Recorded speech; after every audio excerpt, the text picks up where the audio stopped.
ಎಲ್ರಿಗೂ ನಮಸ್ಕಾರ ಪ್ರಿಯ ವೀಕ್ಷಕರೇ, ನನ್ನ ಗುರುಪರಂಪರೆ ಯೂಟ್ಯೂಬ್ ಚಾನಲ್ಗೆ ಸ್ವಾಗತ.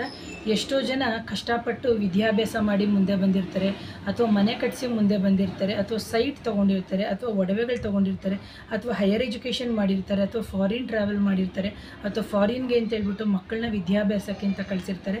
ಅಂತಹ ಸಂದರ್ಭದಲ್ಲಿ ಎಷ್ಟೋ ಜನಕ್ಕೆ ದೃಷ್ಟಿದೋಷಗಳಾಗ್ತಾ ಇರುತ್ತೆ, ಅಥವಾ ಕಣ್ಣು ದೃಷ್ಟಿ ಅಂತಹ ಸಂದರ್ಭದಲ್ಲಿ ಅವ್ರದ್ದು ಹವರ ವೀಕಾಗಿ ಅವ್ರಿಗೊಂಥರ ಸುಸ್ತಾಗೋದು, ಮನೆಗೆ ಯಾರಾದರೂ ಬಂದು ಹೋದ ತಕ್ಷಣ ಜಗಳ ಆಗುವಂಥದ್ದು ಆ ಥರ ಆಗ್ತಾ ಇರುತ್ತೆ.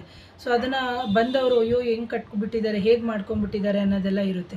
ಬಟ್ ಅದು ಬಂದು ಅವರ ಒಂದು ಶ್ರಮದ ಫಲ, ಎರಡನೇದಾಗಿ ನಮ್ಮ ಹಿಂದಿನ ಜನ್ಮದ ಸುಕೃತ ಒಳ್ಳೆಯ ಕರ್ಮದ ಫಲವೂ ಆಗಿರುತ್ತೆ. ಜೊತೆಗೆ ಈ ಜನ್ಮದಲ್ಲಿ ಅವರು ಮಾಡುವಂಥ ಒಳಿತು ಕಾರ್ಯಗಳಿಗೆ ಅವರಿಗೆ ದೈವಾಶೀರ್ವಾದ, ಜೊತೆಗೆ ಗುರುವಿನ ಆಶೀರ್ವಾದದಲ್ಲಿ ಅವರಿಗೆ ಒಂದು ಒಳಿತಾಗಿರುತ್ತೆ. ಆದರೆ ದೇವ್ರ ಕಣ್ಣನ್ನು ಹೇಗೋ ಇದು ಮಾಡ್ಬೋದು ಅಂತ ಆದರೆ ಮನುಷ್ಯರ ಕಣ್ಣನ್ನು ನಾವು ತಪ್ಸೋಕ್ಕಾಗಲ್ಲ. ಅಂಥ ಸಂದರ್ಭದಲ್ಲಿ ಮಾಡುವಂತಹ ಸರಳವಾದ ಪರಿಹಾರ, ನೀವು ಮನೆಯಿಂದ ಹೊರಗಡೆ ಬರಬೇಕಂದ್ರೆ ನಿಮ್ಮ ಮನೆಯ ಹೊಸಲಂತ ಏನಿದೆ ಆ ಹೊಸಲಿನಿಂದ ಹೊರಗಡೆ ಬಂದುಬಿಟ್ಟು ನೀವು 3 ಲವಂಗವನ್ನು ಮನೆ ಒಳಗಡೆಯಿಂದ ತೊಗೊಂಬನ್ನಿ. ಆ 3 ಲವಂಗ ಶುದ್ಧವಾಗಿರಬೇಕು, ಅದಕ್ಕೆ ಹೂವು ಇರಬೇಕು, ಮತ್ತು ಕಾಂಬು ಅಂತ ನಾವು ಏನು ಹೇಳ್ತೀವಿ ಅದು ಶುದ್ಧವಾಗಿರಬೇಕು. ಅದನ್ನು ತೊಗೊಂಡು ಬಂದು ನಿಮ್ಮ ಮನೆಯ ಹೊಸಲಂತ ಏನಿದೆ ಫಸ್ಟು ಹೊಸಲಿಗೆ ಎಳೆ ತೆಗಿರಿ. ಆಮೇಲೆ ಮೇಲ್ಗಡೆ ದ್ವಾರ ಏನಿದೆ ಮುಖ್ಯ ದ್ವಾರ, ಅದಕ್ಕೆ ಕಂಟಿನ್ಯೂಸ್ ಆಗಿ ಈ ಥರ ಇಳೆ ತೆಗೆದ್ಬಿಟ್ಟು ನಿಮ್ಮ ಮನೆಯ ಗ್ಯಾಸ್ನಲ್ಲಿ ತೊಗೊಂಡೋಗಿ ಸುಡ್ಬೋದು.